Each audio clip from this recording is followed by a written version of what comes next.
यहाँ प्रेस वार्ता में हमारे साथ उपस्थित हमारे वरिष्ठ सांसद आदरणीय श्री रामवीर सिंह गिधोड़ी जी, केंद्रीय मंत्री भाई हर्ष मल्होत्रा जी, हमारे दोनों महामंत्री और सांसद श्री जोगेंद्र चंदोलिया जी, कमल जी सहरावत जी, हमारी नई दिल्ली की सांसद मासी स्वराज जी, हमारे देश के बहुत ही बड़े व्यापारी नेता और चांदनी चौक के सांसद भाई प्रवीण खंडेलवाल जी, और यहाँ उपस्थित सभी पत्रकार मित्रों को भारतीय जनता पार्टी दिल्ली प्रदेश की तरफ से मैं आप सबको दीपावली की शुभकामनाएं देता हूँ। अग्रिम शुभकामनाएं। दीपावली मंगलमय हो, आप लोग सब लोगों के घर में माँ लक्ष्मी का वास हो। इन्हीं मंगल कामनाओं के साथ आज की इस वार्ता को हम प्रारंभ करते हैं। साथियों, कल माननीय प्रधानमंत्री जी को हम सबने सुना।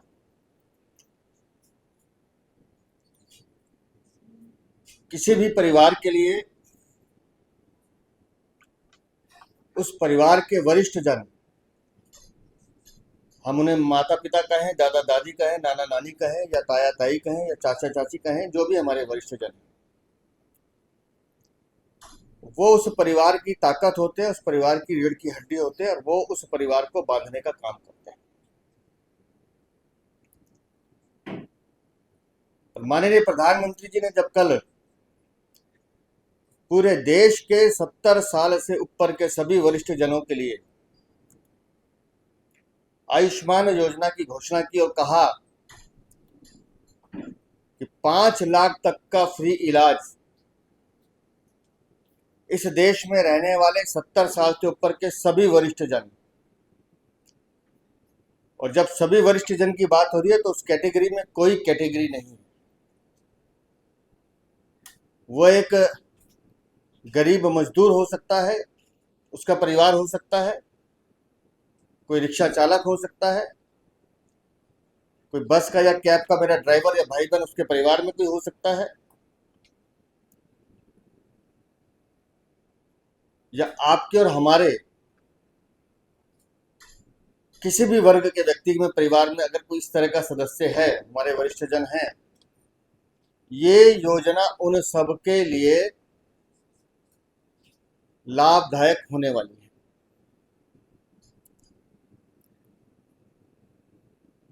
29 अक्टूबर 2024 को जब माननीय प्रधानमंत्री जी ने यह घोषणा लागू की,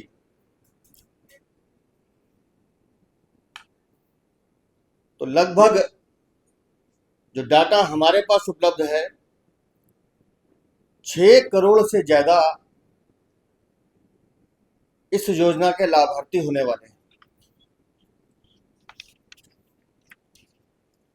लेकिन जब माननीय प्रधानमंत्री जी इस योजना की बात कर रहे थे तो उन्होंने अपने मन की वेदना भी हम सबके सामने रखी कि हमारे दिल्ली के जो बड़े बुजुर्ग हैं, माता पिता हैं, वरिष्ठ जन हैं, वो इस योजना का लाभ नहीं ले पाएंगे। क्यों? क्योंकि दिल्ली में एक ऐसी सरकार बैठी है जो नहीं चाहती कि बड़े बुजुर्गों का इलाज फ्री में हो पाए। हम सब जानते हैं कि बड़े बुजुर्ग घर में जब होते हैं तो कई बार वो अपनी छोटी छोटी जरूरतों के लिए संकोच करते हैं, लेकिन 5 लाख तक का फ्री इलाज अगर उन बुजुर्गों को देश के किसी भी अस्पताल में मिलता है, वो चाहे सरकारी हो या प्राइवेट हो, तो एक आत्मनिर्भरता का पुट या आत्मनिर्भरता का भाव उनके मन में आता है। लेकिन अफसोसजनक है कि दिल्ली में ये योजना लागू नहीं की जा रही है, क्योंकि दिल्ली में एक ऐसी सरकार है जो अपना पेट भरना तो जानती है लेकिन जनता का ध्यान रखना नहीं जानती। और दिल्ली एक बड़ी आबादी का क्षेत्र है, और मैं यहाँ इन भ्रष्टाचारियों के कुछ किस्से भी आपको बताना चाहता हूँ। मुझे जानकारी नहीं थी, लेकिन माननीय रामवीर जी ने मुझे बताया कि 2020-21 में विधानसभा के अंदर अभी जमानत पे छूटे मनीष सिसोदिया जो उस समय उप मुख्यमंत्री थे, उन्होंने विधानसभा के अंदर इसकी घोषणा की थी कि हम आयुष्मान योजना दिल्ली में लागू करेंगे। ये विधानसभा के अंदर उन्होंने कहा, लेकिन अपनी बात से पलटना, अपनी बात से मुकर जाना और पलटी मारना, ये आम आदमी पार्टी के नेता और उनकी पार्टी का चरित्र है।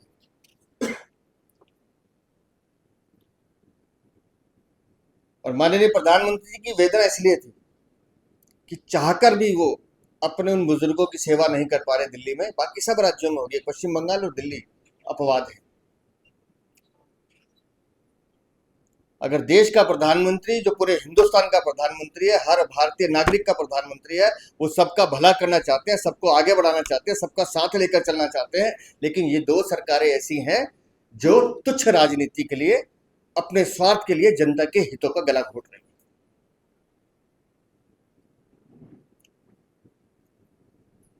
और जिस स्वास्थ्य मॉडल की बात अरविंद केजरीवाल कर रहे हैं, मैं चुनौती देता हूं अरविंद केजरीवाल को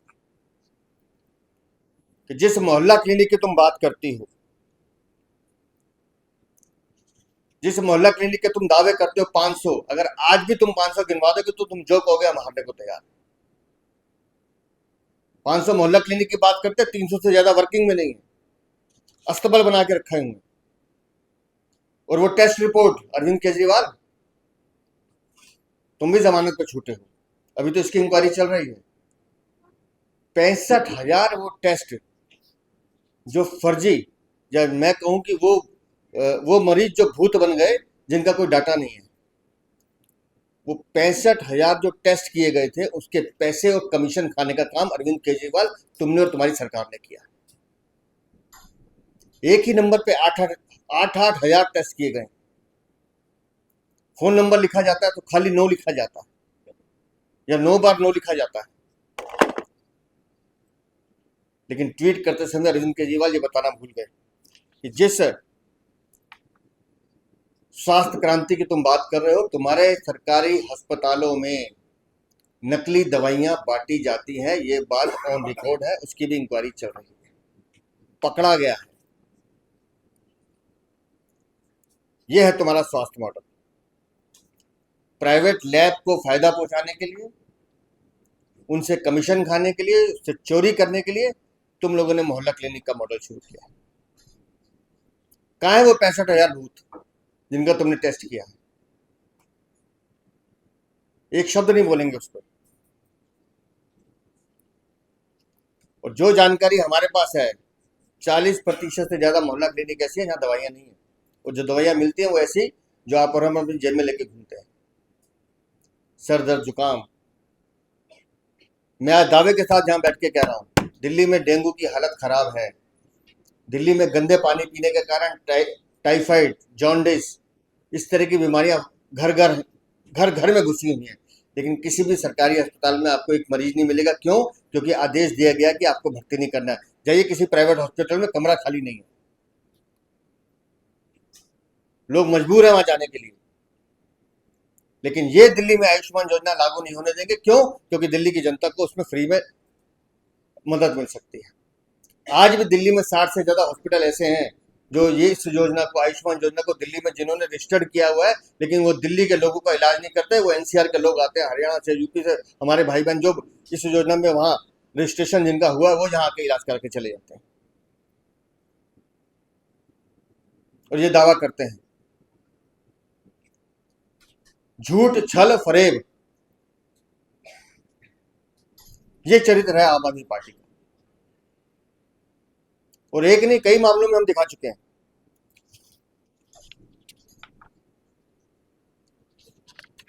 क्योंकि दिल्ली के हमारे वरिष्ठ जन, हमारे नागरिक, ये उनके जीवन, उनके स्वास्थ्य से जुड़ा हुआ मुद्दा है। तो कल जब माननीय प्रधानमंत्री जी अपनी वेदना व्यक्त कर रहे थे, उसी समय हमारे सभी सांसदों ने एक निर्णय लिया। अरविंद केजरीवाल की इस घिनौनी साजिश के खिलाफ जो वो हमारे वरिष्ठ जनों, हमारे सीनियर सिटीजन्स, उनका जो वो हक छीनने की कोशिश कर रहे हैं, उसके खिलाफ हमारे सभी सांसदों ने हाई कोर्ट में एक रिट याचिका दायर कर दी है। हम इस निर्णय के खिलाफ कोर्ट जाएंगे और दिल्ली के अपने वरिष्ठ जनों को या दिल्ली के आम नागरिकों को आयुष्मान योजना का लाभ कैसे मिले, इसकी लड़ाई अब हम कानूनी तौर से लड़ेंगे।